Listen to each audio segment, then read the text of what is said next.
आखिरकार अमेरिका के बदलने लगे सुर। आज 50% टैरिफ लग गए। अब मीठी मीठी बातें कर रहे अमेरिकी वित्त मंत्री बोले दोनों ही लोकतांत्रिक देश आखिर में एक साथ आ जाएंगे।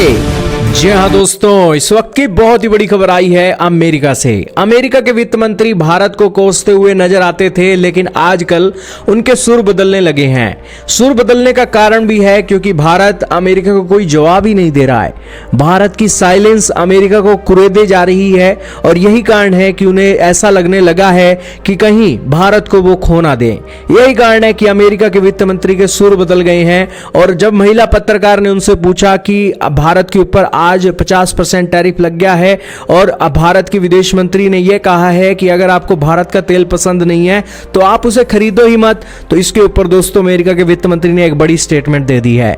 आइए जानते हैं आज की इस वीडियो में। दोस्तों, आज 50% टैरिफ लगने के कारण भारत और अमेरिका के बीच संबंधों में भारी खटास आ गई है, लेकिन इस बीच अमेरिका के सुर बदलने लगे हैं। डोनाल्ड ट्रंप के करीबी कहे जाने वाले उनके वित्त मंत्री स्कॉट बेसेंट आए हैं और उन्होंने कहा है कि आखिरकार अमेरिका और भारत दोनों एक साथ आ जाएंगे।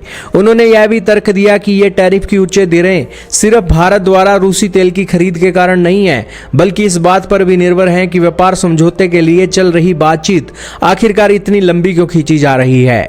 रूस से कच्चा तेल खरीदने पर भारत के ऊपर जो एक्स्ट्रा 25% टैरिफ लगाए गए हैं, उसके कुछ ही घंटों के बाद समाचार एजेंसी फॉक्स बिजनेस को दिए इंटरव्यू के अंदर उन्होंने कहा, मुझे लगा था कि मई या जून में हम कोई समझौता कर लेंगे, लेकिन भारत शुरुआती समझौतों में से एक ना हो सका। बेसेंट ने कहा, भारत दुनिया का सबसे बड़ा लोकतंत्र है और अमेरिका दुनिया की सबसे बड़ी अर्थव्यवस्था है, और उन्होंने कहा कि मुझे लगता है कि अंततः हम एक साथ आ जाएंगे। विदेश मंत्री भारत द्वारा इस तर्क का खंडन करने के बारे में पूछे गए एक तीखे सवाल का जवाब दे रहे थे। यूक्रेन के साथ युद्ध के बावजूद अन्य देश भी रूस से तेल खरीदते हैं। उन्होंने अपने जवाब की शुरुआत में कहा कि यह एक बहुत ही जटिल रिश्ता है। राष्ट्रपति ट्रंप और पीएम मोदी के बीच बहुत अच्छे संबंध है। उन्होंने फिर बातचीत की गति का जिक्र किया। एक अमेरिकी प्रतिनिधि मंडल ने इस हफ्ते छठे दौर की वार्ता के लिए नई दिल्ली आने की योजना रद्द कर दी थी। सरकारी सूत्रों ने कहा है कि भारत और अमेरिका के बीच टैरिफ विवाद पर बातचीत के रास्ते खुले हैं और इसे सुलझाने के प्रयास जारी रहेंगे। खैर दोस्तों, आप क्या कहोगे दोस्तों? भारत के सामानों के ऊपर 50% टैरिफ लग गया है और गिनती के ही एक प्रोडक्ट हैं जिनके ऊपर ये एक छूट मिली हुई है। आप इसके बारे में क्या कहेंगे? कमेंट में बताइएगा।